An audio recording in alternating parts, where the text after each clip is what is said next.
Hi friends, ನಮಸ್ಕಾರ ಎಲ್ಲರಿಗೂ. ನಿಮ್ಮೆಲ್ಲರಿಗೂ ನನ್ನ ಯೂಟ್ಯೂಬ್ ಚಾನಲ್ಗೆ ಸ್ವಾಗತ. ಇವತ್ತು ನಾನು ನಮ್ಮ ಮನೇಲಿ ಬಿಸಿ ಬಿಸಿ ನಾಟಿ ಸ್ಟೈಲಲ್ಲಿ ಸೋಯಾಬೀನ್ ಗ್ರೇವಿ ಮಾಡಿದ್ದೀನಿ. ಟೇಸ್ಟ್ ಮಾತ್ರ ಅಷ್ಟು ಚೆನ್ನಾಗಿ ಬಂದಿತ್ತು. ಬನ್ನಿ ರೆಸಿಪಿ ಏನು ಮಾಡೋದಂತ ತೋರಿಸ್ಕೊಡ್ತೀನಿ. ಇವಾಗ ಬಾಣಲೆಯಲ್ಲಿ ಒಂದು 3 ಸ್ಪೂನ್ ಅಷ್ಟು ಎಣ್ಣೆ ಹಾಕ್ಕೊಂಡು, ಎಣ್ಣೆ ಕಾದ ಮೇಲೆ ನಾನು ಹಚ್ಕೊಂಡಿರೋ ಈರುಳ್ಳಿನ ಹಾಕ್ಕೊಳ್ತಾ ಇದ್ದೀನಿ. ಈಗ ಇದಕ್ಕೆ ಸ್ವಲ್ಪ ನಾವು ಉಪ್ಪು ಹಾಕೋತೀನಿ, ಯಾಕಂದರೆ ಈರುಳ್ಳಿ ಸ್ವಲ್ಪ ಬೇಗ ಬಾಯ್ಲ್ ಆಗಲಿ ಅಂತ.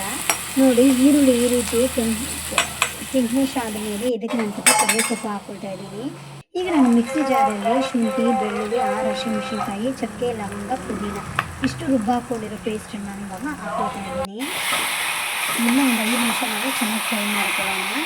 ಇವಾಗ ನಾನು ಅದೇ ಮಿಕ್ಸಿ ಜಾರಿಗೆ ಹಚ್ಚಿರೋ 4 ಟೊಮೊಟೊನ ಹಾಕ್ಕೊಂಡು ಪೇಸ್ಟ್ ಮಾಡಿಕೊಂಡು ಹಾಕ್ಕೊಳ್ತಾ ಇದ್ದೀನಿ. ಟೊಮೊಟೊ ರುಬ್ಬು ಹಾಕೊಂಡ್ಮೇಲೆ ಇದಕ್ಕೆ ನಾನು ಒಂದು 1/4 ಸ್ಪೂನ್ ಅಷ್ಟು ಅರಿಶಿನ, 3 ಸ್ಪೂನು ಧನಿಯಾ ಪೌಡ್ರನ್ನ ಹಾಕ್ಕೊಂಡು ಒಂದು 5 ನಿಮಿಷ ನಾವು ಹಸಿ ವಾಸನೆ ಹೋಗೋವರೆಗೂ ಮಸಾಲಾನ ಚೆನ್ನಾಗಿ ಫ್ರೈ ಮಾಡ್ಕೊಳ್ಳೋಣ ಫ್ರೆಂಡ್ಸ್. ನೋಡಿ, ಈ ರೀತಿ ಚೆನ್ನಾಗಿ ಫ್ರೈ ಮಾಡ್ಕೊಂಡ್ಮೇಲೆ ನಾನು ಇವಾಗ ನೆನೆಸಿರೋ ಸೋಯಾಬೀನ್ನ ಹಿಂಡಿ ಹಾಕ್ಕೊಂಡಿದ್ದೀನಿ. ಇವಾಗ ಇದನ್ನು ಒಂದು 5 ನಿಮಿಷ ನಾವು ಗ್ರೇವಿ ಜೊತೆನೇ ಸ್ವಲ್ಪ ಚೆನ್ನಾಗಿ ಮಿಕ್ಸ್ ಮಾಡ್ಕೊಳ್ಳೋಣ ಮಸಾಲ ಜೊತೆನೇ. ಇನ್ನೂ ಸ್ವಲ್ಪ ರುಚಿ ತಕ್ಕಷ್ಟು ಉಪ್ಪು ಹಾಕ್ಕೊಂಡು ಹಾಕೊಳ್ಳೋಣ ಇದಕ್ಕೆ. ಇದನ್ನು ನಾವು ಬೇಕಾದ್ರೆ ರಸನ ಜೊತೆ ಹಂಗೆ ನೆಂಚ್ಕೊಂಡು ತಿನ್ಬೋದು, ಇಲ್ಲಾಂದರೆ ಹಂಗೆ ತಿನ್ಬೋದು.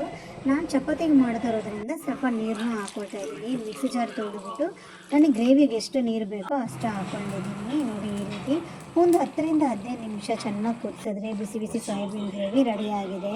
ಹಸಿ ವಾಸನೆ ಹೋಗೋವರೆಗೂ ಮಸಾಲಾನ ಚೆನ್ನಾಗಿ ಕುದಿಸ್ಬೇಕು. ಸೇಮ್ ಚಿಕನ್ ಗ್ರೇವಿ ಇದ್ದಂಗೆ ಬಂದಿದೆ ಟೇಸ್ಟ್ ಮಾತ್ರ. ನನ್ನ ರೆಸಿಪಿ ನಿಮ್ಗೆ ಇಷ್ಟ ಆಗಿದ್ರೆ ಶೇರ್ ಮಾಡಿ, ಕಮೆಂಟ್ ಮಾಡಿ. ನನ್ನ ಯೂಟ್ಯೂಬ್ ಚಾನಲ್ನ ಸಬ್ಸ್ಕ್ರೈಬ್ ಮಾಡೋದು ಮಾತ್ರ ಮರಿಬೇಡಿ ಫ್ರೆಂಡ್ಸ್. ಯಾವುದೇ ಒಂದು ಅಡುಗೆಯನ್ನು ಖುಷಿಯಿಂದ ಮಾಡಿದ್ರೆ ಅದನ್ನು ನಿಜವಾಗ್ಲೂ ತುಂಬ ಚೆನ್ನಾಗಿ ಬರುತ್ತೆ. Thank you, bye bye.